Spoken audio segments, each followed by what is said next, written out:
നമസ്തേ. ജന ഡിബേറ്റിലേക്ക് ഏവർക്കും സ്വാഗതം. പ്രമാദമായ മാസപ്പടി കേസിൽ അഥവാ നോക്കുകൂലി കേസിൽ എൻഫോഴ്സ്മെൻറ്റ് ഡയറക്ടറേറ്റ് FIR രജിസ്റ്റർ ചെയ്തിരിക്കുന്നു. CMRL നിന്നും മുഖ്യമന്ത്രിക്കും മകൾ വീണയ്ക്കും കിട്ടിയ കോടികളിൽ കള്ളപ്പണമുണ്ടെന്ന് പ്രഥമ ദൃഷ്ട്യാ ബോധ്യപ്പെട്ടതിൻ്റെ അടിസ്ഥാനത്തിലാണ് EDയുടെ നടപടിയെന്നാണ് നിഗമനം. കേരളത്തിൽ പൊതു തെരഞ്ഞെടുപ്പിന് ഇനി ഒരു മാസം പോലും ശേഷിക്കുന്നില്ല. തെരഞ്ഞെടുപ്പിൻ്റെ പടിവാതിൽക്കൽ എത്തി നിൽക്കുമ്പോൾ EDയുടെ അന്വേഷണത്തെ കേരളത്തിലെ വിവിധ രാഷ്ട്രീയ കക്ഷികൾ എങ്ങനെ നോക്കിക്കാണുന്നു? നമുക്ക് പരിശോധിക്കാം. SFIOയ്ക്ക് പരാതി നൽകിയ അഡ്വക്കേറ്റ് ഷോൺ ജോർജ്, BJP വക്താവ് ശ്രീ PR ശിവശങ്കരൻ, രാഷ്ട്രീയ നിരീക്ഷകരായ MK Haridas, doctor B Jayaraj എന്നിവ അതിഥികളാവുന്നു. എല്ലാ അതിഥികളെയും ഈ സംവാദത്തിലേക്ക് സ്നേഹപൂർവ്വം സ്വാഗതം ചെയ്യുന്നു. ഒപ്പം പ്രേക്ഷകരെയും. അഡ്വക്കേറ്റ് ഷോൺ, ഒരു കേസ് SFIO അന്വേഷിക്കുമ്പോൾ മറ്റ് ഏജൻസികൾ അന്വേഷിക്കില്ലെന്നാണ് എൻ്റെ പരിമിതമായ നിയമപരിജ്ഞാനത്തിൽ നിന്നും മനസ്സിലാക്കുന്നത്. SFIO അന്വേഷണത്തിൻ്റെ സ്റ്റാറ്റസ് എന്താണ്? 8 മാസത്തെ സമയപരിധിയാണ് നിശ്ചയിച്ചിരുന്നത് അന്വേഷിച്ച് റിപ്പോർട്ട് കൊടുക്കാൻ. ED FIR രജിസ്റ്റർ ചെയ്ത് മുന്നോട്ട് പോകുമ്പോൾ CMRL ഇടപാടിൽ കള്ളപ്പണ സാന്നിധ്യം ഉണ്ട് എന്നല്ലേ മനസ്സിലാക്കേണ്ടത്? അഡ്വക്കേറ്റ് ഷോൺ. ആദ്യമായി തന്നെ പറയട്ടെ, SFIO അന്വേഷിക്കുന്ന ഒരു കേസ് മറ്റാർക്കും പ്രസക്തിയില്ല എന്നുള്ളതല്ല. ഇപ്പോൾ വന്നിട്ടുള്ള ED അന്വേഷണവും SFIO എൻക്വയറിയുടെ ഭാഗമായി തന്നെയാണ്. SFIOയുടെ അന്വേഷണം 212 അനുസരിച്ചുള്ള SFIOയുടെ അന്വേഷണം ഇന്ത്യയിൽ കോൺസ്റ്റിറ്റ്യൂട്ട് ചെയ്തിട്ടുള്ള ഏതൊരു അന്വേഷണ ഏജൻസിയെയും അവരോട് സഹകരിപ്പിക്കാൻ കഴിയും. മാത്രമല്ല, ഈ കേസിൽ നടന്നിട്ടുള്ള ഫ്രോഡ് എന്ന് പറയുന്നത്, കോർപ്പറേറ്റ് ഫ്രോഡ് എന്ന് പറയുന്നത് സെക്ഷൻ 447 അനുസരിച്ചുള്ള ഗുരുതരമായ തെറ്റാണ് CMRL കമ്പനിയും അതുപോലെ തന്നെ എക്സാലോജി കമ്പനിയും ചെയ്തിട്ടുള്ളത്. അതിന് കൂട്ടുനിന്ന തെറ്റാണ് KSIDC ചെയ്തിട്ടുള്ളത്.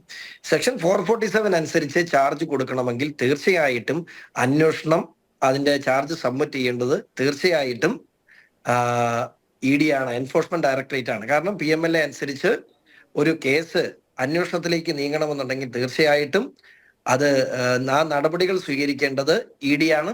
ഇതോടൊപ്പം തന്നെ ഇതിന്റെ പല ഘട്ടമാണ്. ഞാൻ പറഞ്ഞില്ല, ഇത് കേസ് ഒന്നാമത്തെ ഘട്ടത്തിൽ ഒരു മഞ്ഞുമലയുടെ ഇപ്പുറത്ത് മാത്രമാണ് നമ്മൾ നിൽക്കുന്നത്. രണ്ടാം ഘട്ടത്തിൽ തീർച്ചയായിട്ടും ഈ കാശ് എന്തിനാണ് ഇവർ കൈപ്പറ്റിയത് എന്ന് അന്വേഷിക്കേണ്ടിയിരിക്കുന്നു. മൂന്നാം ഘട്ടത്തിൽ രണ്ടാം ഘട്ടത്തിൽ ഇവർ കാശ് കൈപ്പറ്റിയോ എന്ന് കൃത്യമായി അന്വേഷിക്കുകയും നടപടി സ്വീകരിക്കുകയും ചെയ്യേണ്ടതുണ്ട്. മൂന്നാം ഘട്ടത്തിൽ എന്തിനാണ്, ആരൊക്കെയാണ് ഈ പണം കൈപ്പറ്റിയെന്ന് കണ്ടെത്തേണ്ടതായിട്ടുണ്ട്. അത് മൂന്നാം ഘട്ടത്തിൽ തീർച്ചയായിട്ടും ഈ SFIയുടെ അന്വേഷണത്തിന്റെ ഭാഗമായി തന്നെ CBIയും ഈ കേസിൽ എൻ്റർ ചെയ്യും എന്നുള്ള കാര്യത്തിൽ എനിക്ക് യാതൊരു സംശയമില്ല. ഈ കേസ് നല്ല രീതിയിൽ തന്നെ ഇപ്പൊ SFIയുടെ അന്വേഷണം എവിടെ നിൽക്കുന്നു? 1.5 മാസക്കാലമായി SFIയുടെ അന്വേഷണം ആരംഭിച്ചിട്ട്. ഇതിനിടയിൽ തന്നെ SFI 3 റെയ്ഡുകൾ, ഇതുമായി ബന്ധപ്പെട്ട് 3 റെയ്ഡുകൾ നടത്തിയിട്ടുണ്ട്. 12ഓളം സ്ഥാപനങ്ങൾക്ക്, CMRLും അതുപോലെ തന്നെ നമ്മുടെ എക്സാലോജിക്കുമായി ബന്ധപ്പെട്ട് 12ഓളം സ്ഥാപനങ്ങൾക്ക് അവരുടെ ട്രാൻസാക്ഷനും മറ്റു രേഖകളും ഹാജരാക്കാൻ പറഞ്ഞ് 12ഓളം സ്ഥാപനങ്ങൾക്ക് നോട്ടീസ് നൽകി കഴിഞ്ഞു. അതിനുശേഷം, ആ നോട്ടീസിന് ശേഷം അവരുടെ രേഖകൾ ഹാജരാക്കിയതിനു ശേഷം 6ഓളം ആളുകളെ നേരിട്ട് ഹാജരാകാനും ചോദ്യം ചെയ്യാനും വിളിച്ചു വരുത്താൻ സമൻസ് നൽകിയിട്ടുണ്ടെന്നാണ് എനിക്ക് അറിയാൻ കഴിഞ്ഞത്. ഇപ്പൊ തന്നെ നമുക്ക് ഈ കേസ് തന്നെ എടുത്തു. ഇന്നല്ലേ ഈ വാർത്ത പുറത്തു വന്നത്? SFIO എന്തൊക്കെ ചെയ്യുന്നു, ED എന്തൊക്കെ ചെയ്യുന്നു എന്നൊക്കെ ഉള്ളത് സ്വാഭാവികമായിട്ടും അത് പബ്ലിഷ് ചെയ്തുകൊണ്ട് ചെയ്യുന്ന കാര്യമല്ല. ഇവൻ ഞാൻ പറയട്ടെ, എനിക്ക് ഇനിയും SFIOയ്ക്ക് ഡോക്യുമെന്റ്സ് സബ്മിറ്റ് ചെയ്യാറുണ്ട്. ഞാനത് കോടതി വഴി സബ്മിറ്റ് ചെയ്യാൻ വേണ്ടി കോടതി സമർപ്പിക്കുകയാണ്. അപ്പോൾ ഞാൻ പറഞ്ഞത്, ഇവിടെ ഇനിയും ഈ അന്വേഷണത്തിന് ഒത്തിരി ദൂരം മുമ്പോട്ട് പോകേണ്ടതായിട്ടുണ്ട്. അതിന്റെ ഒന്നാമത്തെ ഘട്ടത്തിൽ തന്നെയാണ് നമ്മളിപ്പോൾ നിൽക്കുന്നത്. അതിന്റെ ഒരു പ്രാഥമിക നടപടി എന്ന നിലയിൽ എൻഫോഴ്സ്മെന്റ് ഡയറക്ടറേറ്റ്, അതായത് മണി ലോണ്ടറിംഗ് ഉൾപ്പെടെയുള്ള കാര്യങ്ങളിൽ അന്വേഷണം നടത്തേണ്ട ഏജൻസി, SFIയുമായി ബന്ധപ്പെട്ട് നിൽക്കുന്ന ഏജൻസി ED തന്നെയാണ്. ആ ഘട്ടത്തിലാണ് ഇപ്പോൾ EDയുടെ എൻട്രൻസ് ഉണ്ടായിട്ടുള്ളത്. ചോടെ, ഒരു കാര്യം കൂടി ക്ലാരിഫിക്കേഷന് വേണ്ടി. അപ്പോൾ സീരിയസ് ഫ്രോഡാണ് നടന്നിട്ടുള്ളതെന്ന് SFIO അന്വേഷണത്തിൽ ബോധ്യപ്പെട്ടിട്ടുണ്ട് അല്ലേ? അങ്ങനെ അനുമാനിക്കാം. തീർച്ചയായിട്ടും SFI അന്വേഷണം ആരംഭിച്ച് 28ാമത്തെ ദിവസമാണ് ഈ ഒരു ECIR വന്നിട്ടുള്ളത്. FIR അല്ല, ഈ എൻഫോഴ്സ്മെന്റ് ഫയൽ ചെയ്യുമ്പോൾ അത് എൻഫോഴ്സ്മെന്റ് കേസ് ഇൻഫർമേഷൻ റിപ്പോർട്ടാണ്. അത് ഫയൽ ചെയ്തിട്ടുള്ളത് 28ാം തീയതിയാണ് എന്നാണ് എനിക്ക് കിട്ടുന്ന അറിവനുസരിച്ച് മനസ്സിലാക്കാൻ കഴിയുന്നത്. 28 എന്ന് പറയുന്ന മറ്റേ SFI അന്വേഷണം ആരംഭിച്ച് 1 മാസത്തിന് ശേഷമാണ് ഇത്തരത്തിലുള്ള റിപ്പോർട്ട് ഫയൽ ചെയ്തിട്ടുള്ളത്. അപ്പോൾ ഈ എൻക്വയറിയുമായി റിലേറ്റ് ചെയ്തുകൊണ്ട് തന്നെ SFIയുടെ നിർദ്ദേശപ്രകാരം SFIയുടെ ആക്ഷന്റെ ഭാഗമായി തന്നെയാണ് ഇപ്പോൾ ED ഇതിനകത്ത് എൻറ്റർ ചെയ്തിട്ടുള്ളതെന്നാണ് ഞാൻ വിശ്വസിക്കുന്നത്. യെസ്, ECIR എന്ന് പറഞ്ഞാൽ പ്രേക്ഷകർക്ക് പെട്ടെന്ന് മനസ്സിലാവില്ല, അതുകൊണ്ടാണ് FIR. എൻഫോഴ്സ്മെന്റ് കേസ് അല്ലാതെ മനസ്സിലായി. റിപ്പോർട്ട്. യെസ്. അപ്പോൾ അത് പ്രേക്ഷകർക്ക് മനസ്സിലാവാൻ വേണ്ടിയാണ് FIR എന്ന് പറഞ്ഞത്. യെസ്. ശിവശങ്കർ, ആദായ നികുതി വകുപ്പിൻ്റെ ഇൻട്രീം സെറ്റിൽമെൻറ്റ് ബോർഡിൻ്റെ കണ്ടെത്തൽ വരുന്നു. സേവനം കൊടുക്കാതെ വീണയ്ക്കും വീണയുടെ കമ്പനിക്കും CMRL പണം നൽകി. ബംഗളൂരു ROC, കേന്ദ്ര കമ്പനികാര്യ മന്ത്രാലയം എന്നിവയും അന്വേഷിച്ചു. സീരിയസ് ഫ്രോഡായതുകൊണ്ട് SFIO അന്വേഷണം ഏറ്റെടുത്തു. ഇപ്പോഴിതാ EDയും വരുന്നു. CMRL, വീണ, എക്സാലോജിക് തുടങ്ങിയവരെല്ലാം തെറ്റ് ചെയ്തിട്ടുണ്ടെന്ന് ശരിവയ്ക്കപ്പെട്ടിട്ടുണ്ട്. എൻ്റെ ചോദ്യം മാത്രമല്ല, പ്രേക്ഷകരും പലരും ചോദിക്കുന്നുണ്ട്, എന്തുകൊണ്ട് നടപടി വൈകുന്നു എന്ന്. ശിവശങ്കർ.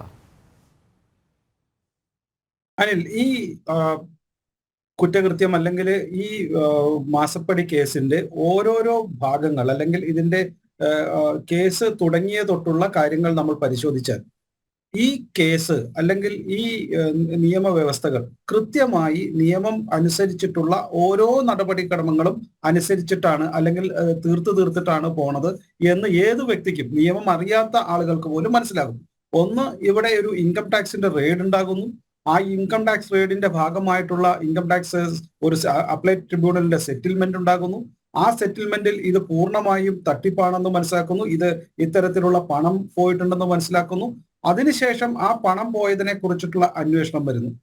അങ്ങനെ കൃത്യമായിട്ട് തെളിവുകളുള്ള ഒരു കോടതി പോലും അംഗീകരിച്ച് ഈ പണം പുറത്തു പോയിട്ടുണ്ട്, അതല്ലെങ്കിൽ ഇത്തരത്തിൽ തെളിവുകളില്ല, അതല്ലെങ്കിൽ ഒരു സേവനവും നൽകാതെയാണ് ഈ പണം ഒരു എക്സാലോജിക് എന്നുള്ള കമ്പനിയിലേക്ക് പോയിരുന്നത്. അത് മുഖ്യമന്ത്രിയുടെ മകളുടെയോ മറ്റെന്തുമാകട്ടെ, സേവനം നൽകാതെ ഒരു വ്യക്തിക്ക് പോയിരിക്കുന്നു. ഇതിൽ രാഷ്ട്രീയം മാറ്റിവെക്കും. ഇവിടെ തൊട്ടാണ് അടുത്ത പ്രശ്നം വരുന്നത്.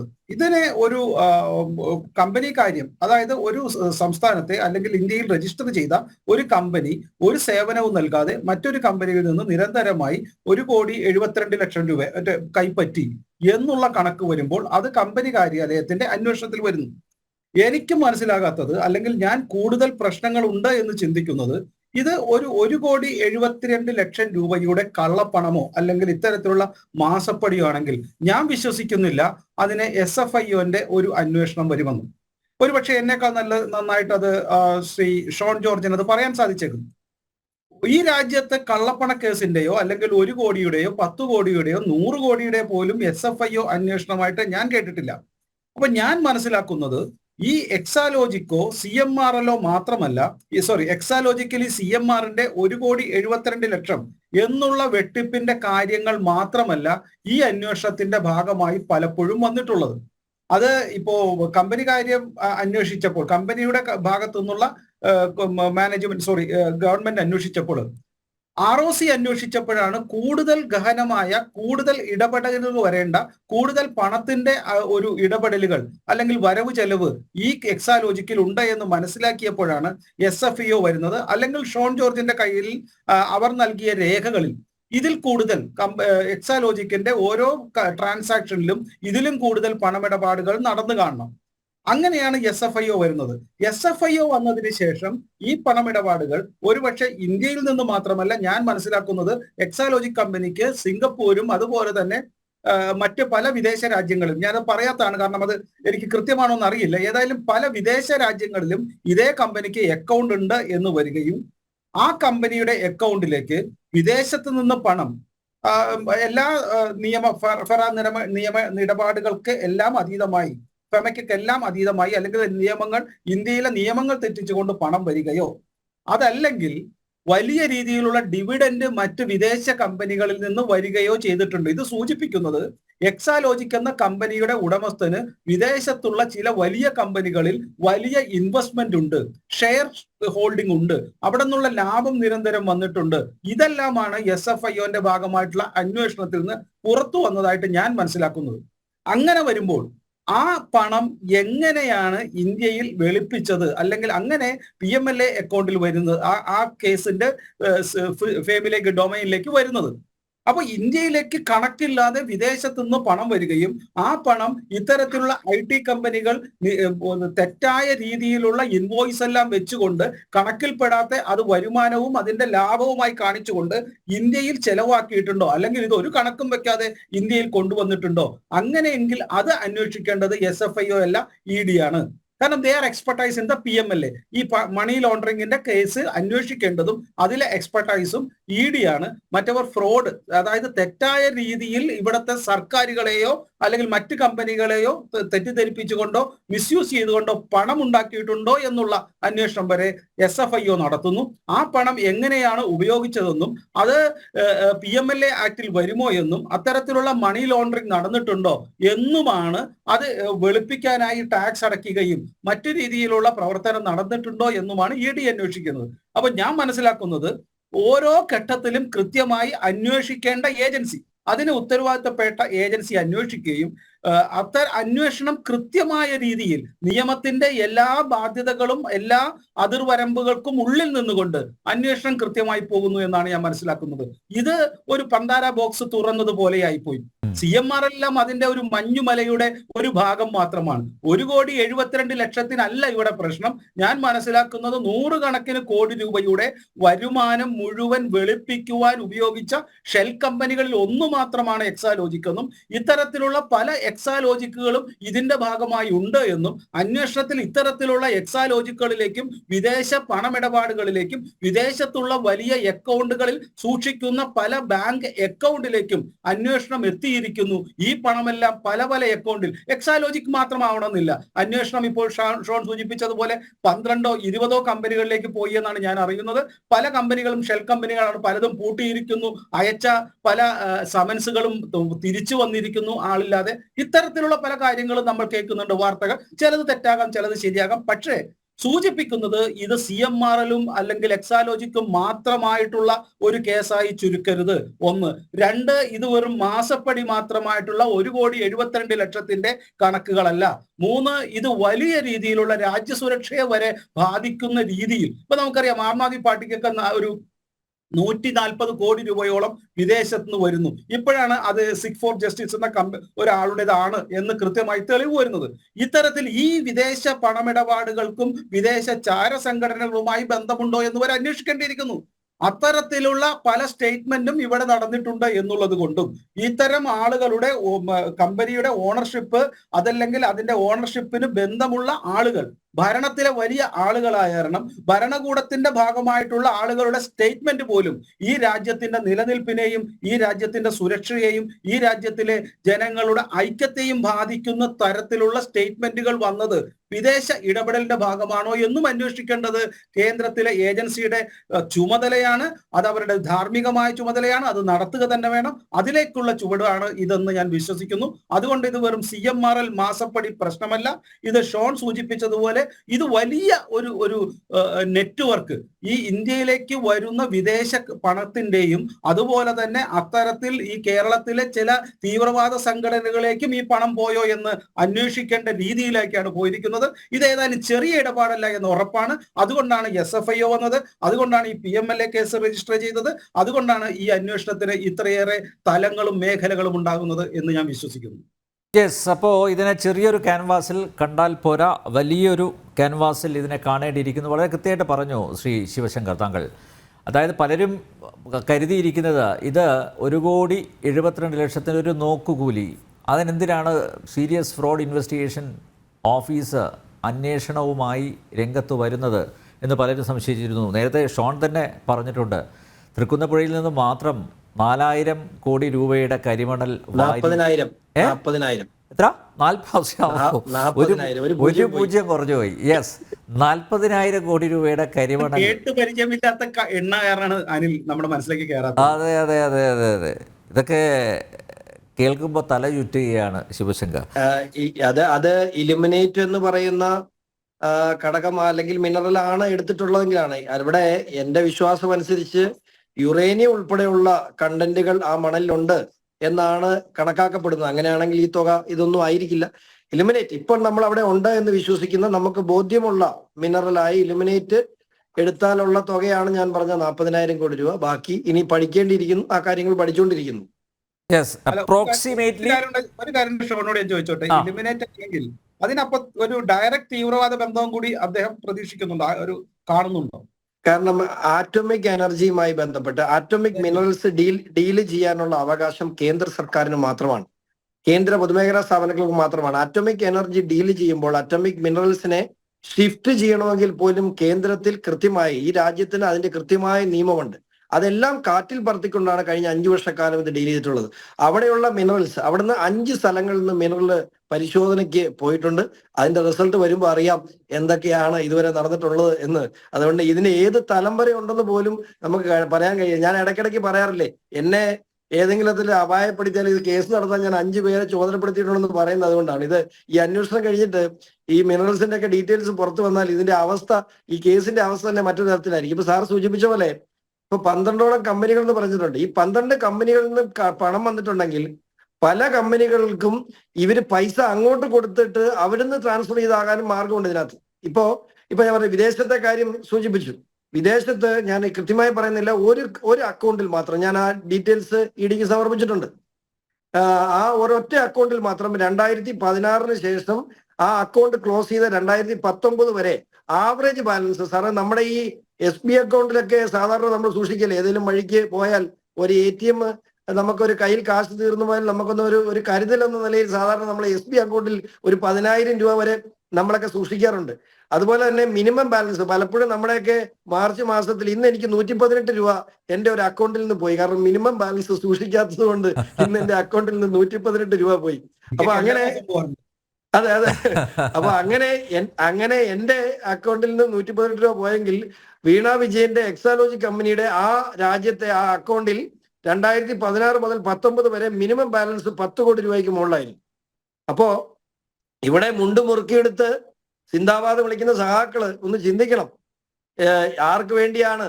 നിങ്ങൾ ക്യാപ്റ്റൻ എന്ന് കരുതിയ മനുഷ്യൻ കള്ളനാണ് എന്ന് സഹാക്കന്മാർ വരുന്ന 3 മാസത്തിനുള്ളിൽ സഹാക്കന്മാർ അത് തിരിച്ചറിയും എന്നാണ് എന്റെ വിശ്വാസം. യെസ്, നോക്കൂ അഴിമതിയുടെ വ്യാപ്തി. അനിൽ, ഒരു കാര്യം കൂടെ പറഞ്ഞോട്ടെ. ഇപ്പോഴും ഒരു ചെറിയ ലെഫ്റ്റ് ചായ്വുണ്ട്. അദ്ദേഹം കള്ളനാന്നേ പറയുന്നുള്ളൂ. പറയേണ്ടത് വേറൊരു വാക്കല്ലേ, കൊള്ളക്കാരനെന്നല്ലേ? അതെ. ഷോണിന് ആ സ്നേഹമുണ്ട് ഇപ്പോഴും മനസ്സിലാവും. ആദ്യമായിട്ട് മുദ്രാവാക്യം വിളിക്കാൻ പഠിപ്പിച്ചത് അവരാണ്. അതുകൊണ്ട് ഒരു ചെറിയ ഒരു എനിക്കും യഥാർത്ഥത്തിൽ എനിക്ക് ഇടതുപക്ഷത്തോടും ഇടതുപക്ഷ സഖാക്കളോടും ഒക്കെ കാലഹരണപ്പെട്ട ആശയമാണെങ്കിൽ പോലും എനിക്ക് ഈ സഖാക്കളോട് വലിയ സഹതാപമുള്ള ആളാണ്. കാരണം ഇപ്പോഴും അവര് ഒരു വിഡ്ഢികളുടെ സ്വർഗത്ത് ജീവിക്കുന്നവരാണ്. ഇപ്പോഴും സോഷ്യലിസം ഈ നാട്ടിൽ, ഈ ഞങ്ങളുടെ പാർട്ടിയിലൂടെ സോഷ്യലിസം ഈ നാട്ടിൽ നടപ്പിലാക്കാൻ കഴിയുമെന്ന് അന്ധമായി വിശ്വസിച്ച് മുണ്ടുമുറുക്കിയെടുത്ത് തൊഴിൽ ചെയ്ത് കൂലിപ്പണിക്ക് പോയിട്ട് അതിൽ നിന്നൊരു വിഹിതം പാർട്ടിക്ക് വേണ്ടി ചെലവഴിക്കുന്ന ആയിരക്കണക്കിന് സഖാക്കളെ വഞ്ചിക്കുന്ന പിണറായി വിജയനെ, അതെ ഇപ്പോഴും ഞാൻ ചുമ്മാ പറയുന്നല്ല, എനിക്ക് ഈ പാർട്ടിക്ക് വേണ്ടി സിന്ദാബാദ് വിളിക്കുന്ന പാവപ്പെട്ട സഖാക്കളോട് എനിക്ക് ബഹുമാനവും ആദരവും തന്നെയാണ്. ഞാനൊരു കാര്യം പറയട്ടെ, കഴിഞ്ഞ ദിവസം പുഷ്പന്റെ സഹോദരൻ ശ്രീ ശശി കമ്മ്യൂണിസ്റ്റ് പാർട്ടി വിട്ട് BJP ചേരുന്ന സാഹചര്യം ഉണ്ടായി. അല്ല, അത് എനിക്ക് പറയാം. കാരണം വെച്ചാല് ഈ പാർട്ടിക്ക് വേണ്ടി സ്വാശ്രയ വിദ്യാഭ്യാസ സമരകാലത്ത് ഒരുപക്ഷെ അനിലേട്ടൻ ഓർക്കുന്നതാണ്, അദ്ദേഹം അന്ന് തിരുവനന്തപുരത്തുണ്ട്. ഞാൻ 18ഓളം കേസിൽ സ്വകാര്യ പ്രൊഫഷണൽ വിദ്യാഭ്യാസ മേഖലയിൽ സ്വകാര്യവൽക്കരണത്തിനെതിരെ ഇടതുപക്ഷം നടത്തിയ സമരത്തിൽ 18 കേസിൽ പ്രതിയായിട്ടുണ്ട് ഞാൻ. അന്ന് ഞാൻ അറിഞ്ഞില്ല പിണറായി വിജയന്റെ മകൾ വീണ വിജയൻ ഒരു സ്വകാര്യ സ്വാശ്രയ കോളേജിൽ കോയമ്പത്തൂർ പഠിച്ചുകൊണ്ടിരിക്കുക. ഞങ്ങൾ ഈ പൊട്ടന്മാര് തിരുവനന്തപുരത്ത് നിന്ന് അടിവേടിയിൽ 18 കേസിലാണ് ഞാൻ പ്രതിയായിരുന്നു. അപ്പൊ അങ്ങനെയുള്ള കുറെ സഹപ്രവർത്തകരോട് എനിക്കിപ്പോഴും നല്ല സ്നേഹമുണ്ട്. പാവങ്ങളാ, ഇപ്പോഴും മനസ്സിലായിട്ടില്ല, വിഡ്ഢികളുടെ സ്വർഗത്തിൽ ജീവിക്കുകയാണ്. അതെ. ഡോക്ടർ ജയരാജ്, എന്താണ് ഈ കേൾക്കുന്നത്? ഡോക്ടർ ജയരാജ്, ഓരോ ദിവസവും ഇങ്ങനെ പുതിയ വാർത്തകൾ വരികയാണ്. ഇത് സീരിയസ് ഫ്രോഡല്ല, അതിനപ്പുറത്തേക്കുള്ള ഫ്രോഡാണ് എന്നാണിപ്പോൾ SFIO കണ്ടെത്തിയിരിക്കുന്നത്. അതിൻ്റെ അടിസ്ഥാനത്തിലാണ് ഇപ്പോൾ ED അന്വേഷണം ഏറ്റെടുത്തിരിക്കുന്നത്. അന്വേഷണവുമായിട്ട് മുന്നോട്ട് പോകുന്നു. ഇത് CPM-നെ, സർക്കാരിനെ ഏതെങ്കിലും രീതിയിൽ അലട്ടുന്നുണ്ടോ?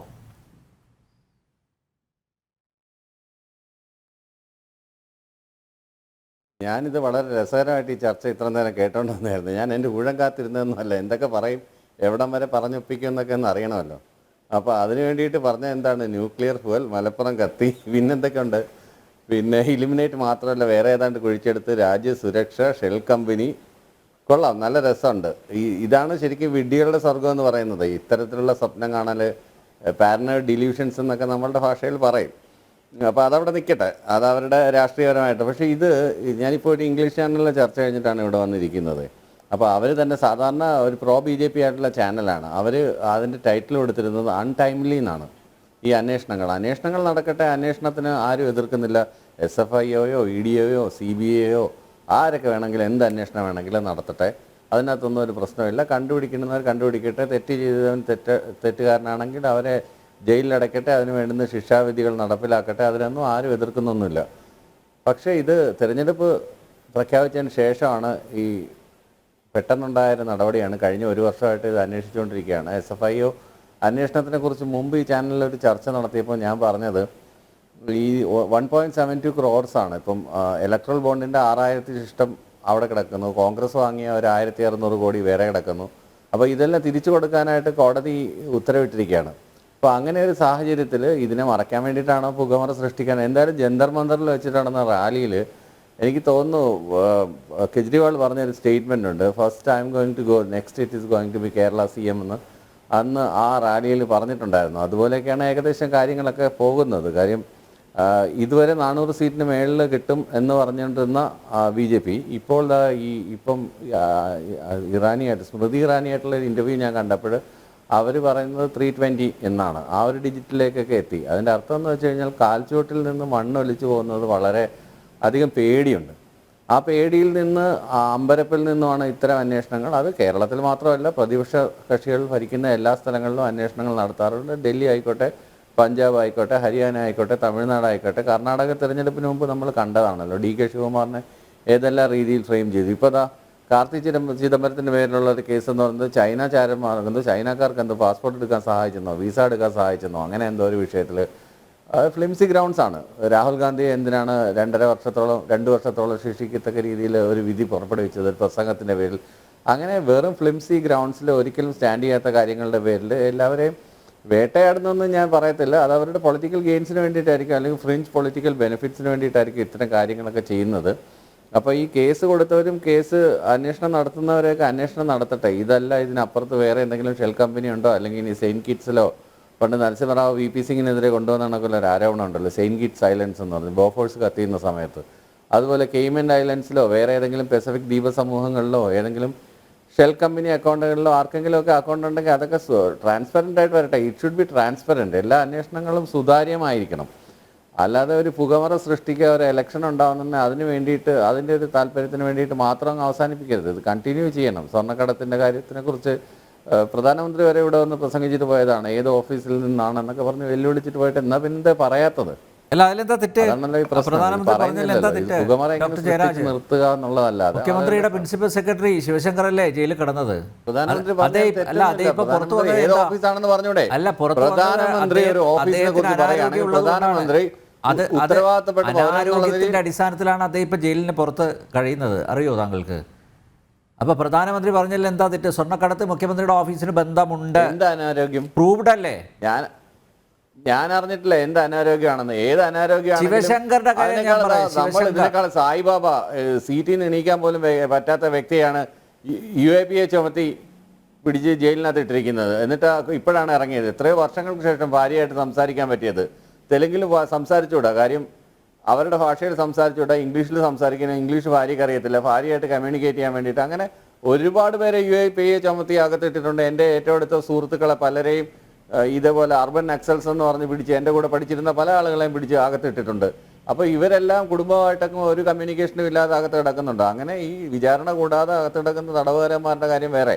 അപ്പോൾ അങ്ങനെയൊക്കെ കാര്യങ്ങൾ നടക്കുന്ന ഒരു രാജ്യത്ത് എന്തിനാണ് ഭയപ്പെടുന്നത്? അറസ്റ്റ് ചെയ്യട്ടെ, ജയിലിലടയ്ക്കട്ടെ, അതിനകത്തൊക്കെ യാതൊരു സംശയമില്ല. നമ്മൾ ഈ പറഞ്ഞതുപോലെ അന്വേഷണങ്ങൾ കറക്റ്റായിട്ട് വരട്ടെ. അല്ലാതെ നമ്മൾ ചുമ്മാതെ ഇങ്ങനെ പറഞ്ഞിട്ട് ഒരു ഇലക്ഷൻ സ്റ്റണ്ടായിട്ടല്ല, ഒരു ഇലക്ഷൻ ഗിമ്മിക്കായിട്ട്, അല്ലെങ്കിൽ ഇതിന് വേണ്ടിയിട്ട് ഒരു താല്പര്യത്തിന് വേണ്ടിയിട്ട് ഇത്തരം നടപടികൾ കൊണ്ടുവരുന്നതിനകത്ത് ഇപ്പം അതിനകത്ത് അതാണ് ഞാൻ പറഞ്ഞത്. ഇതൊക്കെ ചെയ്യുമ്പോൾ ഇതിനൊരു വ്യക്തത വരണം, ജനങ്ങൾക്ക് ഇത് അറിയണം. ആരാണ് കുറ്റക്കാരൻ, ഇന്ന ആൾ ഇത് ചെയ്തിട്ടുണ്ടോ, അങ്ങനെയാണെങ്കിൽ എന്ത് തെറ്റാണ് ചെയ്തത്, അങ്ങനെയാണെങ്കിൽ അവർക്ക് വേണ്ടുന്ന മാതൃകാപരമായ ശിക്ഷ കൊടുക്കുക. അല്ല ഡോക്ടർ ജയരാജ് ഒറ്റ കാര്യം കോടതികളിൽ പോയി അവർക്ക് ശിക്ഷ ഡോക്ടർ വാങ്ങിക്കൊടുക്കുക. ജയരാജ്, ഇനി ഒരിക്കലും ആരും ഇങ്ങനെ ചെയ്യാൻ പാടില്ല. തെറ്റ് ചെയ്തതായി ഇവിടെ കണ്ടെത്തിയിട്ടുണ്ട്. ആദായ നികുതി വകുപ്പിന്റെ ഇൻട്രീം സെറ്റിൽമെന്റ് ബോർഡ് മുഖ്യമന്ത്രിയുടെ മകൾ വീണ, അതുപോലെ അവരുടെ ഈ കടലാസ് കമ്പനി എക്സാലോജിക്ക്, ഇവർ ഒരു സേവനവും കൊടുക്കാതെ 1,72,00,000 രൂപ വാങ്ങിയതായിട്ട് ആദായ നികുതി വകുപ്പിൻ്റെ ഇൻട്രീം സെറ്റിൽമെൻറ്റ് ബോർഡ് കണ്ടെത്തിയിട്ടുണ്ട്. അതുപോലെ ബാംഗ്ലൂരിലെ ROC, അതുപോലെ കേന്ദ്ര കമ്പനി കാര്യ മന്ത്രാലയം അതൊക്കെ ശരിവെച്ചു. അപ്പോൾ തെറ്റ് ചെയ്തിട്ടുണ്ട്, വെറുതെ വാങ്ങിയതാണ്. അതുകൊണ്ടാണല്ലോ മാസപ്പടി എന്നും നോക്കൂലി എന്നൊക്കെ വിളിക്കുന്നത്. Already it is proved. Doctor Jayaraj, ഞാൻ പറയുന്നത് കേൾക്കൂ. Already it is proved. പക്ഷേ നോക്കൂ ഡോക്ടർ ജയരാജ്, ഇവിടെ നേരത്തെ ശിവശങ്കർ ചൂണ്ടിക്കാണിച്ചതുപോലെ ഇത് ചെറിയൊരു ക്യാൻവാസിൽ നമുക്ക് കാണാൻ പറ്റില്ല. ഈ 1,72,00,000 രൂപ ഇങ്ങനെ നോക്കുകൂലി വാങ്ങിയതിലല്ല അന്വേഷണം നടക്കുന്നത്. അതിന് ഒരു SFIO അന്വേഷണം ആവശ്യമില്ല. ഇത് വലിയൊരു സ്കാമാണ്. ഡോക്ടർ ജയരാജ് ഒന്ന് കേൾക്കൂ, താങ്കളൊന്ന് ഒരു നിമിഷം എന്നെ പറയാൻ അനുവദിക്കൂ. അതായത് സീരിയസ് ഫ്രോഡ് ഇൻവെസ്റ്റിഗേഷൻ ഓഫീസ് വരണമെങ്കിൽ കേരളത്തിന്റെ ചരിത്രത്തിൽ ഇന്നേ വരെ അങ്ങനെ SFIO അന്വേഷണം നടന്നതായിട്ട് താങ്കൾ കണ്ടിട്ടുണ്ടോ? അപ്പോൾ ഇത് 1,72,00,000 SFIO അന്വേഷണം നടക്കുന്നത്. ഇത് വലിയ വലിയ തുകകൾ അത് ഇങ്ങനെ കള്ളപ്പണമായി ഒക്കെ വന്നിട്ടുണ്ട്. അതിൻ്റെ അടിസ്ഥാനത്തിൽ തന്നെയാണ് ഇപ്പോൾ ED FIR രജിസ്റ്റർ ചെയ്തിരിക്കുന്നതും അന്വേഷണം നടത്തുന്നതും. നിങ്ങൾക്ക് വേണേൽ ചാലഞ്ച് ചെയ്യാലോ സർ. എന്തുകൊണ്ടാണ് വീണ വിജയൻ ആദ്യം ഈ അന്വേഷണമേ പാടില്ല എന്ന് പറഞ്ഞ് കോടതിയെ സമീപിച്ച വീണ വിജയൻ ഇപ്പോഴെന്താ ചിത്രത്തിൽ വരാത്തത്? വൈ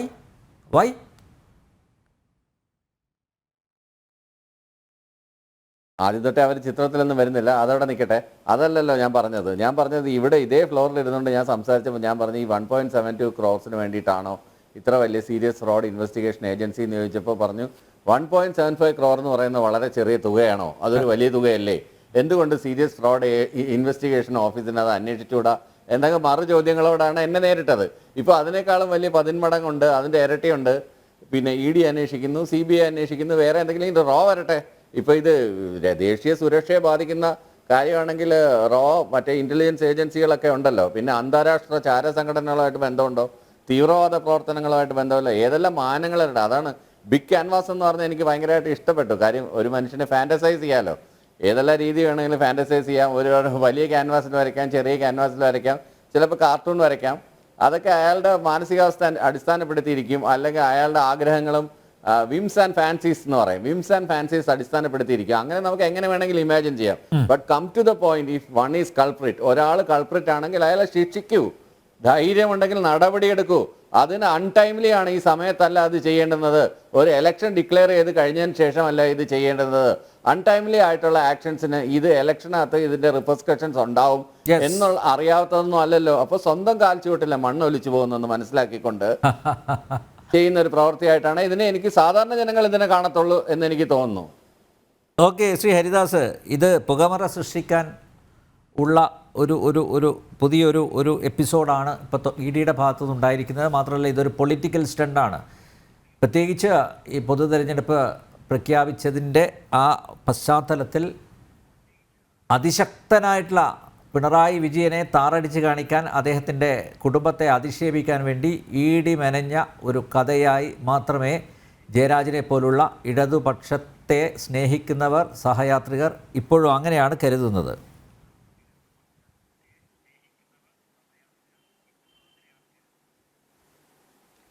കേരളത്തിലെ വലിയൊരു വിഭാഗം ജനങ്ങളെ നോക്കിയിട്ട് ഈ ശ്രീ ജയരാജനെ പോലുള്ളവരും അതുപോലെ തന്നെ ശ്രീ അസ്കറെ പോലുള്ളവരൊക്കെ സ്ഥിരം ചർച്ചകളിൽ പറയുന്നതാണ് ഇതിൻ്റെ സത്യം ജനങ്ങൾക്കറിയാം. പക്ഷേ ഇപ്പോൾ അവർക്ക് തന്നെ മനസ്സിലായി ആ ഒരു ക്യാപ്സ്യൂള്, ഇതിൻ്റെ സത്യം ജനങ്ങൾക്കറിയാമെന്ന് പറയുന്ന ക്യാപ്സ്യൂളിൽ മാറാവുന്നൊരു രോഗമല്ല ഇത്. ഇപ്പം അവരുടെ ആൾക്കാർ തന്നെ ഇത് വിശ്വസിക്കുന്നില്ല എന്നുള്ളത് അവർക്ക് മനസ്സിലായതുകൊണ്ടുള്ള ഒരു ചെറിയ വിമ്മിഷ്ടം ശ്രീ ജയരാജിൻ്റെ വാക്കുകളിലുണ്ട്. ഞാനിപ്പോൾ ഇതിനു മുമ്പ് ചർച്ചയിൽ പങ്കെടുത്തിട്ടുണ്ടായിരുന്നു, അവിടെ ശ്രീ ഷോണും ഉണ്ടായിരുന്നു, അസ്കറിൻ്റെ വാക്കുകളിലും ഉണ്ട്. അപ്പോൾ ഇവർക്ക് ഇവരുടെ അണികളെ തന്നെ ഇപ്പോൾ ഈ പ്രശ്നത്തിൽ ഇത് ED കെട്ടിച്ചമച്ചതാണ്, അല്ലെങ്കിൽ കേന്ദ്ര സർക്കാർ ഈ ഇലക്ഷനുമായി ബന്ധപ്പെട്ട് ഇറക്കിയിട്ടുള്ള ഒരു ക്യാപ്സ്യൂളാണ് എന്ന നിലയ്ക്കൊന്നും അത്തരത്തിലുള്ള ക്യാപ്സ്യൂളിന് ഒരു മറു ക്യാപ്സ്യൂൾ കൊടുത്തുകൊണ്ട് ഇതിനെ ന്യായീകരിക്കാൻ കഴിയാത്ത വിധത്തിൽ ഈ പ്രശ്നം വലുതായിരിക്കണം. എനിക്ക് ഒന്ന് രണ്ട് കാര്യങ്ങൾ ശ്രീ ഷോൺ ജോർജ്, താങ്കൾ 18 കേസിൻ്റെ കാര്യം പറഞ്ഞപ്പോഴാണ് 1978-ലും 85-നും ഇടയിൽ താങ്കൾ ഈ പാർട്ടിയിൽ നേരിട്ട് പ്രവർത്തിക്കുകയായിരിക്കില്ല, ഘടകകക്ഷി എന്ന നിലയ്ക്കായിരിക്കാം. ഞാൻ ഈ പാർട്ടിയുടെ DYFIയിൽ മെമ്പറായിരിക്കുമ്പോൾ ഞാനും വിളിച്ചിട്ടുണ്ട് കുറച്ച് മുദ്രാവാക്യം, അരിയില്ലാത്തൊരു നാട്ടിൽ പച്ചക്കറിയില്ലാത്തൊരു നാട്ടിൽ വേണ്ട വേണ്ട കമ്പ്യൂട്ടർ എന്ന് പറഞ്ഞിട്ട്. പക്ഷേ താങ്കൾക്ക് ഓടാൻ അറിയുണ്ടായിരിക്കില്ല, അതുകൊണ്ടായിരിക്കും ഈ 18 കേസിലും പോലീസിൻ്റെ അടിയും കൊണ്ടിട്ടുണ്ടെങ്കിൽ എനിക്ക് നന്നായിട്ട് ഓടാൻ അറിയാമായിരുന്നു. ഈ മുദ്രാവാക്യം വിളിച്ചിട്ട് ഈ മറ്റേ താലൂക്ക് ഓഫീസ് പിക്കറ്റ് ചെയ്യാൻ പോയപ്പോൾ ഓടുന്നവരുടെ കൂട്ടത്തിൽ ഏറ്റവും സ്പീഡിൽ ഓടിയ വ്യക്തിയായ കാരണം കൊണ്ട് പോലീസിൻ്റെ ലാത്തിയടി ഏൽക്കേണ്ട അവസ്ഥ എനിക്ക് വന്നിട്ടില്ല. അപ്പോൾ ഇത്തരത്തിലുള്ള കുറേ വിഡ്ഢിത്തം നിറഞ്ഞിട്ടുള്ള കാഴ്ചപ്പാടും വിഡ്ഢിത്തം നിറഞ്ഞിട്ടുള്ള വികസന വിരോധവും കൊണ്ട് മുൻപോട്ട് പോയതിൻ്റെ തിക്തഫലം ഇപ്പം നമ്മളെപ്പോലുള്ളവരൊക്കെ അനുഭവിക്കുന്നു. നമ്മളൊക്കെ ഗൾഫിൽ പോയിട്ട് എൻ്റെ കൂടെ ഗൾഫിലേക്ക് എത്തിയ 4-5 ആൾക്കാരെ അർബാന വലിക്കുമ്പോഴാണ് എന്നോട് പറഞ്ഞത്, എനിക്ക് അവിടെ കുറച്ചും കൂടി ഭേദപ്പെട്ടൊരു ജോലിയായിരുന്നു. അവർ വൈകുന്നേരം കണ്ടപ്പോൾ പറഞ്ഞു, എന്തൊരു വിഡ്ഢിത്തുള്ള മുദ്രാവാക്യമല്ലേ നമ്മളൊക്കെ വിളിച്ചത്, നമ്മുടെ കൂടെ പഠിച്ച് ഇവിടെ വന്നിട്ടുള്ളവരൊക്കെ ഇപ്പോൾ ഓഫീസിലിരുന്ന് ജോലി ചെയ്യുകയാണ് എന്ന് പറയേണ്ട അവസ്ഥ ഇത്തരത്തിലുള്ള പാർട്ടിയെ വിശ്വസിച്ചിട്ട് ഈ പാർട്ടിയെ വിശ്വസിച്ചിട്ടുള്ളവർക്ക് നേരിട്ടുള്ള ഒരു കാലഘട്ടം ഉണ്ടായിരുന്നു. എനിക്ക് ശ്രീ ഷോൺ ജോർജിനോട് പറയാനുള്ളത്, ഞാൻ ഈ വിഷയവുമായിട്ട് ബന്ധപ്പെട്ടിട്ടുള്ള മറ്റൊരു ചർച്ചയിൽ താങ്കൾ വളരെ ഒരു എന്താ പറയേണ്ടത് അത്രയും ഈ വിഷയത്തിൻ്റെ ഡെപ്തുള്ള ഒരു ആരോപണം ഉന്നയിച്ചിരുന്നു. അതിനെക്കുറിച്ചിട്ട് നേരത്തെ താങ്കൾ പോകുന്നതിന് ശേഷം ഞാൻ മറ്റേ ചർച്ചയിൽ പറഞ്ഞപ്പോൾ താങ്കൾ ഇല്ല എന്ന് പറഞ്ഞിട്ട് ശ്രീ മഞ്ജുഷിന് അത് ഒഴിവാക്കേണ്ടി വന്നു. ഇപ്പോൾ താങ്കൾ അതിൽ ഉറച്ചു നിൽക്കുന്നുണ്ടോ? അതുമായിട്ട് താങ്കൾ എത്രത്തോളം മുൻപോട്ട് പോയിട്ടുണ്ട് എന്നുള്ളത് പ്രേക്ഷകർക്കൊന്നും അറിയണം. ഇത് താങ്കൾ പറഞ്ഞത് കേവലം 1.72 കോടി രൂപയുടെ ഒരു അഴിമതിയായിട്ട് ഈ കേസിനെ കാണരുത്. അതെ, അയ്യോ അദ്ദേഹം അത് ഞാൻ അദ്ദേഹത്തിന് വേറെ ചർച്ച ഉണ്ടെന്ന് അവിടെയും പറയുന്നത് കേട്ടു. അത് ഷോൺ ജോർജ് പറഞ്ഞിട്ടുള്ളത് ഇതാണ്. ശ്രീ അനിൽ നമ്പ്യാർ, SFIO അന്വേഷണത്തിലേക്ക് എത്തിച്ച പരാതിക്കാരൻ പറയുന്നത് 135 കോടി രൂപയുടെ അഴിമതിയാണ് ഈ KSIDCയുമായിട്ട് നടന്നിരിക്കുന്നത്. 2019 കേന്ദ്രം നിരോധിച്ചിട്ടുള്ളതാണ് ഈ കരിമണൽ ഖനനം. അതിനുശേഷം ഇപ്പോൾ ഈ ഷോൺ ജോർജ് ഈ SFIOക്ക് പരാതി കൊടുക്കുന്നതിൻ്റെ പരാതി കൊടുത്തിട്ടുള്ള ഒരു മാസം മുമ്പ് വരെ അവിടെ കരിമണൽ ഖനനം സുഗമമായിട്ട് നടന്നിട്ടുണ്ട്. പിന്നീട് ഇപ്പോൾ ശ്രീ ജയരാജ് അതിൻ്റെ വേറെ എന്തൊക്കെയോ ലിഗ്നൈറ്റ് അങ്ങനെയുള്ള അതൊന്നും അദ്ദേഹം അന്ന് പറഞ്ഞിട്ടില്ല. കരിമണൽ ഖനനം നടന്നിട്ടുണ്ട്. ഈ കരിമണൽ ഖനനത്തിൽ ഈ KSIDCയിലെ 5 ഉദ്യോഗസ്ഥരുടെ പേര് പറഞ്ഞു അദ്ദേഹം. ഉദ്യോഗസ്ഥരുടെ അല്ല, ഡയറക്ടർ ബോർഡിൽ 5 പേരുടെ പേര് പറഞ്ഞു. ഈ 5 പേരെ ചോദ്യം ചെയ്താൽ ഈ 135 കോടി രൂപയുടെ അഴിമതി പുറത്തേക്ക് വരുന്നു പറഞ്ഞു. അപ്പോൾ എന്നെ സംബന്ധിച്ചിടത്തോളം ഞാൻ ഈ ചർച്ചയിൽ പങ്കെടുക്കുന്നത് ഈ 1.72 കോടി രൂപ എന്നൊക്കെ പറഞ്ഞു കഴിഞ്ഞാൽ, ഞാൻ പറഞ്ഞില്ലേ ശ്രീ അനിൽ നമ്പ്യാർ, നമ്മൾ തമ്മിലൊരു ചർച്ച കഴിഞ്ഞപ്പോൾ എനിക്ക് ഒരു മെസ്സേജ് വന്നാണ്, എടാ തെണ്ടി 1.72 കോടി രൂപ ഇത്ര വലിയ തുകയാണോ, നീ ഇരുന്ന് വായിട്ടലയ്ക്കാൻ എന്നൊക്കെ പറഞ്ഞിട്ട് എനിക്ക് മെസ്സേജ് വന്നിട്ടുണ്ടായിരുന്നു കുട്ടി സഖാക്കളുടെ. അപ്പോൾ അതല്ല ഇതിൻ്റെ പ്രശ്നം. അപ്പോൾ ഇത് ഇത്രയും ഡെപ്തുള്ള ഒരു വലിയ എമൗണ്ടിൻ്റെ ഒരു അഴിമതി നടന്നിട്ടുണ്ടെങ്കിൽ അതിനെതിരെ ഒരു പരാതി കൊടുക്കുന്നതും അത് ഇലക്ഷൻ്റെ പേരിൽ മാത്രം ഇലക്ഷൻ നടക്കുന്ന ഒരു കാലഘട്ടത്തിൽ അതിൻ്റെ അന്വേഷണം ഘട്ടം ഘട്ടമായിട്ട് മുൻപോട്ട് പോകുന്നതും കേവലം രാഷ്ട്രീയമാണെന്ന് പറയാൻ ശ്രീ ജയരാജ് എങ്ങനെയാണ് സാധിക്കുക? ഇവിടെ ഇലക്ഷൻ ഇല്ലാത്ത കാലഘട്ടം ഏതാ? അപ്പോൾ ഈ ഇലക്ഷൻ കഴിഞ്ഞ് കഴിഞ്ഞാൽ വരാൻ പോവല്ലേ പഞ്ചായത്ത് ഇലക്ഷൻ കഴിഞ്ഞ് കഴിഞ്ഞാൽ അടുത്തത് നിയമസഭാ തെരഞ്ഞെടുപ്പ് വരും. അത് കഴിഞ്ഞാൽ വീണ്ടും ഇത് ഈ റൊട്ടേഷനിൽ ഏത് രാഷ്ട്രീയ പാർട്ടി ഭരിക്കട്ടെ, നമ്മുടെ ശ്രീ പിണറായി വിജയൻ്റെ പോലീസും പിണറായി വിജയൻ്റെ വിജിലൻസും എത്ര കേസുകൾ ഈ ഇതിലത്തെ ഘടകകക്ഷികൾക്ക് അനുകൂലമായിട്ട് എടുക്കുന്നുണ്ട്. ഘടകകക്ഷികൾക്കെതിരെ ഏതെങ്കിലും ഒരു പരാതിയിൽ അന്വേഷണം നടത്താനോ അവർക്കെതിരെ എന്തെങ്കിലും മുൻപോട്ട് പോകാനോ പിണറായി വിജയൻ തയ്യാറാവും. അപ്പോൾ അതൊക്കെ രാഷ്ട്രീയം തന്നെയാണ്. രാഷ്ട്രീയത്തിൽ കലക്കവെള്ളത്തിൽ മീൻ പിടിക്കലല്ലേ രാഷ്ട്രീയത്തിൻ്റെ മുഖ്യമായിട്ടുള്ള അജണ്ട തന്നെ. അത്തരമൊരു അജണ്ടയിൽ നമ്മളിതിൽ കേന്ദ്ര സർക്കാർ മനഃപൂർവ്വം ഇലക്ഷനുമായി ബന്ധപ്പെട്ടിട്ട് ഇത്തരത്തിലുള്ളൊരു അന്വേഷണം EDയെ ഏൽപ്പിച്ചു എന്ന് പറയുമ്പോൾ തന്നെ ശ്രീ അനിൽ നമ്പ്യാർ, ഞാൻ പറയുകയാണ്, ഈ കേരളം എന്ന ടാവട്ടത്തിലെ EDയുടെ പെർഫോമൻസിൽ ഇവിടുത്തെ കേരളത്തിലെ എന്നെ പോലുള്ള സാധാരണക്കാരായ താങ്കൾക്കറിയാം, അങ്ങനെ ഒരു രാഷ്ട്രീയ പക്ഷപാതിത്വവും ഉള്ളൊരു വ്യക്തിയല്ല ഞാൻ. കേരളത്തിലെ ജനങ്ങൾക്ക് അത്ര വലിയ തൃപ്തിയൊന്നും ഇല്ലാത്ത വിധത്തിലാണ് കാര്യങ്ങൾ പോകുന്നത്. ആ കാര്യങ്ങളിൽ പോകുന്നതിലേക്ക് ഈ നമ്മൾ പറയില്ലേ കത്തണ തീയിലേക്ക് നെയ്യ് കോരി ഒഴിച്ച മാതിരിയാണ് കഴിഞ്ഞ ആഴ്ച ഹൈക്കോടതി ചോദിച്ചിരിക്കുന്നത്. ഈ കരിവന്നൂർ കേസുമായി ബന്ധപ്പെട്ടിട്ട് 400 കോടി രൂപ സാധാരണക്കാരായ ജനങ്ങളുടെ പണം ഈ സഖാക്കളെ വിശ്വസിച്ചിട്ട് അവിടെ നിക്ഷേപിച്ചപ്പോൾ അത് അങ്ങേയറ്റം അതിൻ്റെ ഈ 400 കോടിയിൽ 4 പൈസ പോലും അവിടെ വെക്കാതെ വാരിക്കൊണ്ടുപോയ കേസിൽ എന്താണ് നിങ്ങൾ ഉദ്ദേശിക്കുന്നത്? ഈ കേസിൻ്റെ അന്തിമമാക്കാൻ നിങ്ങൾ എന്ത് അന്വേഷണമാണ് നടക്കുന്നത്, എന്തൊക്കെയാണെന്ന് ചോദിച്ചിട്ട് ഹൈക്കോടതിൻ്റെ ഡീറ്റെയിൽസ് ചോദിച്ചിട്ടുള്ളത് സാധാരണക്കാരായ ജനങ്ങളെ അങ്ങേയറ്റം ബാധിച്ചിട്ടുണ്ട്. ഞാനിന്ന് ഈ ചർച്ചയുടെ താങ്കൾ എനിക്ക് അയച്ചു തന്ന കാർഡ് ഈ മറ്റേ സ്റ്റാറ്റസിൽ ഇട്ടതിന് ശേഷം എനിക്ക് ഒരുപാട് പേര് ഈ ചോദ്യം ചോദിക്കണമെന്ന് പറഞ്ഞിട്ടുണ്ട്. അപ്പോൾ ഇഡിയുടെ കേരളം എന്നിട്ട് ആവട്ടത്തിലുള്ള അന്വേഷണത്തിൻ്റെ കൊടകര കുഴൽപ്പണ കേസിൽ ഇപ്പോൾ പുതിയൊരു മാനദണ്ഡം വന്നിരിക്കുക, ഒരു പുതിയ ഒരു തെളിവ് എന്താ പറയുക വെളിപ്പെടുത്തൽ വന്നിരിക്കുകയാണ്. അതായത് ഇഡി പറയുന്നു ഞങ്ങൾക്ക് യാതൊരുവിധ പേപ്പറുകളും ഇവിടുത്തെ കേരള പോലീസ് കൈമാറിയിട്ടില്ല. കേരള പോലീസ് പറയുന്നു വാക്കാൽ ഞങ്ങൾ ഈ കേസ് ഇത് ഹൈവേ റോബറി അല്ല, ഇത് കുഴൽപ്പണത്തിൻ്റെ കാര്യമാണ്, ഇത് ഞങ്ങളെ ഏൽപ്പിച്ചിട്ടുണ്ട് എന്ന് പറയുന്നു. ഇത്തരമുള്ള പ്ലേകളിൽ നമ്മുടെ ഇഡിയുടെ കേരളത്തിലെ പെർഫോമൻസിൽ ഒരു ഒരു രൂപം കണ്ടിട്ടുള്ള ഒരു കേസിലേക്കും എത്തിച്ചേരാൻ ഇഡിക്ക് ആവാത്തതിൻ്റെ പേരിൽ കേരളത്തിലെ സാധാരണക്കാരായ 10% ജനങ്ങൾക്ക് അങ്ങേയറ്റം പരിഭവമുണ്ട്. ഇനി നമ്മൾ മറ്റൊരു കാര്യം ആലോചിക്കുക. ഇവിടെ ഇത്തരം രാഷ്ട്രീയ കേസുകളുടെ അന്തിമമായിട്ടുള്ള ഒരു കാഴ്ചപ്പാടും അതിൻ്റെ അന്തിമമായിട്ടുള്ള തീരുമാനവും എവിടെയാണ്, ഏത് കാലത്താണ്, എവിടെയാണ് ചെന്നെത്തിയിരിക്കുന്നത്? ഈ UDFും LDF ഒക്കെ തമ്മിലുള്ള അന്തർധാരയുടെ പേരിൽ ഇവിടെ അനിൽ നമ്പ്യാർക്ക് ഓർമ്മയില്ലേ ഇവിടുത്തെ മണീച്ചൻ കേസ്, മണീച്ചൻ്റെ ഡയറിയും കാര്യങ്ങളൊക്കെ ഓർമ്മയില്ലേ?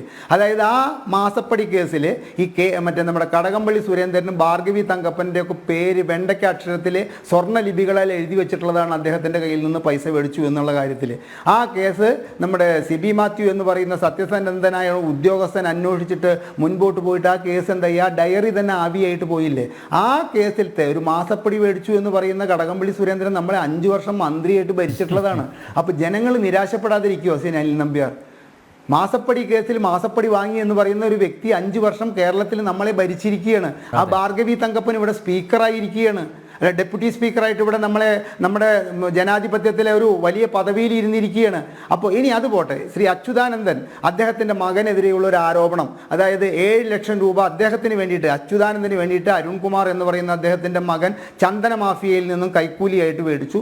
ലോട്ടറി ഏജന്റുമാരിൽ നിന്ന് 15 ലക്ഷം രൂപ അച്യുതാനന്ദനെ എന്ന് പറഞ്ഞിട്ട് ശ്രീ അരുൺ മേടിച്ചു എന്ന് പറഞ്ഞിട്ടുള്ള 2 കേസുകൾ CBIക്ക് വിടണമെന്ന് പറഞ്ഞിട്ടുള്ള ഒരു പത്രസമ്മേളനത്തിൻ്റെ ക്ലിപ്പ് എൻ്റെ മൊബൈലിൽ ഇരിക്കുന്നുണ്ട്. അദ്ദേഹം പറയുകയാണ് ഈ കേസ് തീർച്ചയായിട്ടും CBI അന്വേഷിക്കണം. ഈ അച്യുതാനന്ദൻ്റെ ഈ വെളിപ്പെടുത്തലിന് ശേഷം 2 പ്രാവശ്യം ഇവിടെ UDF അധികാരത്തിൽ വന്നു. എന്തേ ഈ കേസ് CBI അന്വേഷിക്കാഞ്ഞത്? എന്തേ ഈ കേസിൻ്റെ തുടർന്നുള്ള എന്തെങ്കിലും കാര്യങ്ങൾ നമുക്കറിയാൻ പറ്റുമോ? ഇപ്പം നമ്മളൊരു വിവരാവകാശ നിയമപ്രകാരം അപേക്ഷ കൊടുത്തു കഴിഞ്ഞാൽ തന്നെ ഈ കേസിനെ കുറിച്ചിട്ട് അറിയുന്ന ഏതെങ്കിലും ഒരു ഉദ്യോഗസ്ഥൻ കേരളത്തിലുണ്ടാവുമോ? ഏതെങ്കിലും രാഷ്ട്രീയക്കാർക്ക് ഇത് ഓർമ്മയുണ്ടോ? ഒരു ഹരിദാസ് ഇത്തരം കാര്യങ്ങളിൽ ഡയറിയിൽ എഴുതി വെച്ചിട്ട് ഇത്തരം ചർച്ചകളിൽ പറയാൻ വേണ്ടിയിട്ട് പറഞ്ഞു എന്നുള്ളതല്ലാതെ ഇതിനപ്പുറമുള്ള പ്രസക്തി ഇന്നിപ്പോൾ ഈ കേസിനുണ്ടോ? പക്ഷെ അവിടെയാണ് നമ്മളൊരു കാര്യം ആലോചിക്കേണ്ടത്. ആ അരുൺകുമാർ എന്ന് പറയുന്ന വ്യക്തി, അത്രയും ആരോപണം നേരിട്ട ഒരു വ്യക്തി, ഇപ്പൊ IHRDയിൽ അദ്ദേഹത്തിന് അർഹതയില്ലാത്ത പദവിയിൽ ഇരിക്കുന്നു എന്ന് പറഞ്ഞിട്ട് കഴിഞ്ഞ ആഴ്ച ഹൈക്കോടതിയിൽ അതായത് അർഹതയുള്ള വ്യക്തി പോയിട്ട് കേസ് കൊടുത്തിരിക്കുകയാണ്. അത് CPM-നെ സംബന്ധിച്ചിടത്തോളം ഒരു പുതുമയുള്ള സംഗതിയാണ്. എത്ര കാലമായിട്ട് ഇരിക്കുന്നു? IHRD ഡയറക്ടറായിട്ട് ഇരിക്കാനുള്ള ഒരു യോഗ്യതയും അദ്ദേഹത്തിനില്ല എന്ന് പറഞ്ഞിട്ട് കേസ് വന്നിരിക്കുകയാണ്. ഹൈക്കോടതിയിൽ സർക്കാരിൻ്റെ വിശദീകരണം തേടിയിരിക്കുകയാണ്. പിന്നെ ശ്രീ ജയരാജ്, താങ്കൾ ഒരു കാര്യം മനസ്സിലാക്കുക, KSIDCയും CMRLും രണ്ട് പരമോന്നത നീതിപീഠങ്ങളിലെ കർണാടക ഹൈക്കോടതിയെയും സമീപിച്ചു, കേരള ഹൈക്കോടതിയെയും സമീപിച്ചു.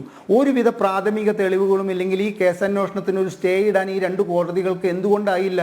അപ്പോൾ പ്രാഥമികമായിട്ട് സമർപ്പിക്കപ്പെട്ട രേഖകളിൽ നിന്നും കൃത്യമായിട്ട് ഇഡിയുടെ അഭിഭാഷകന്റെ വാദഗതിയിൽ നിന്നും ഈ കേസിൽ കഴമ്പുണ്ട് എന്നത് കൊണ്ടല്ലേ ഈ കേസ് തുടർന്ന് അന്വേഷിക്കാൻ SFIക്ക് അനുവാദം നൽകിയിരിക്കുന്നത്. അപ്പോൾ ഈ കേസ് മുഴുവൻ രാഷ്ട്രീയ പ്രേരിതമായിട്ട് കെട്ടിച്ചമച്ചിട്ട് ഈ ഇലക്ഷൻ്റെ ഒരു പ്രചരണത്തിന് വേണ്ടിയിട്ട് പുറത്തേക്ക് ഇറക്കിയതാണെന്ന് പറയാൻ നമുക്ക് സാധിക്കുമോ? താങ്കൾ ഒരു കാര്യം മനസ്സിലാക്കുക, ഞാൻ നിർത്തുകയാണ് ശ്രീ അനിൽ നമ്പ്യാർ, ഞാൻ ഈ കാര്യം കൂടി ശ്രീ ജയരാജിൻ്റെ ശ്രദ്ധയിൽ പെടട്ടെ. ഈ കഴിഞ്ഞ ജനുവരിയിൽ 21/1/24 നമ്മുടെ മുഖ്യമന്ത്രി പിണറായി വിജയൻ പറഞ്ഞതാണ്, മോന്തായം വളഞ്ഞാൽ പെരയാകെ വളയും. അന്ന് തന്നെ അദ്ദേഹത്തിന് അവിചാരിതമായിട്ട് പറയേണ്ടി വന്നു, പണത്തിന് പിന്നാലെ പോകുന്നത് എല്ലാവരുടെയും മനസ്സമാധാനം കെടുത്തും. ഈ 2 കാര്യം അദ്ദേഹം പറഞ്ഞു വെച്ചു. മൂന്നാമത് അദ്ദേഹത്തിന് അന്ന് വൈകുന്നേരം തന്നെ മറ്റൊരു കാര്യം കൂടി പറയേണ്ടി വന്നു, ആർത്തിയാണ് അഴിമതിയിലേക്ക് നയിക്കുന്നത്. ഇത് മൂന്നും അദ്ദേഹം 21-1 പറഞ്ഞപ്പോൾ നമ്മുടെ ഇപ്പോഴത്തെ പാർട്ടി സെക്രട്ടറി ശ്രീ ഗോവിന്ദൻ പറഞ്ഞതാണ് എന്ത്, രണ്ടാമതും ഭരണം കിട്ടിയപ്പോൾ തെറ്റായ പ്രവണതകൾ തലപൊക്കി. ഇത് അദ്ദേഹം പറഞ്ഞു.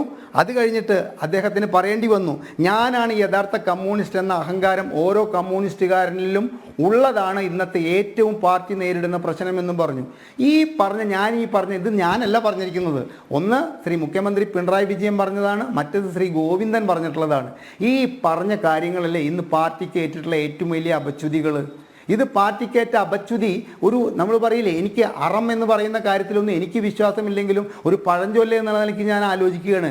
ഈ അറം പറ്റിയതല്ലേ പാർട്ടി നേതാക്കളുടെ മക്കളിലേക്ക് വരെ ഒരു ക്യാൻസർ മാതിരി ഇത്തരത്തിലുള്ള അഴിമതികൾ വ്യാപിക്കാനുള്ള കാരണം. അപ്പോൾ അത് കാലോചിതമായിട്ട് ആരെങ്കിലും ഒരു ഷോൺ ജോർജ്, ഞാൻ തീർച്ചയായിട്ടും വിശ്വസിക്കുന്നു, അദ്ദേഹം കഴിഞ്ഞ ചർച്ചയിലും പറഞ്ഞു, പിന്നെ എനിക്ക് മുമ്പ് ഈ ചർച്ചയിൽ ഞാൻ വരുന്നതിനെക്കാട്ടിലും മുമ്പ് ഈ ചർച്ചയിലും ഒരു പക്ഷേ പറഞ്ഞിരിക്കണം, ഞാനിത് മുൻപോട്ട് കൊണ്ടുപോകുന്നത് രാഷ്ട്രീയമായിട്ടല്ല, ഒരു പൊതുപ്രവർത്തകൻ എന്ന നിലയ്ക്ക് ഇത്തരം കാര്യങ്ങൾ പുറത്തു വരേണ്ടത് കാലഘട്ടത്തിൻ്റെ ആവശ്യമാണെന്ന നിലയ്ക്ക് അദ്ദേഹം പറഞ്ഞു.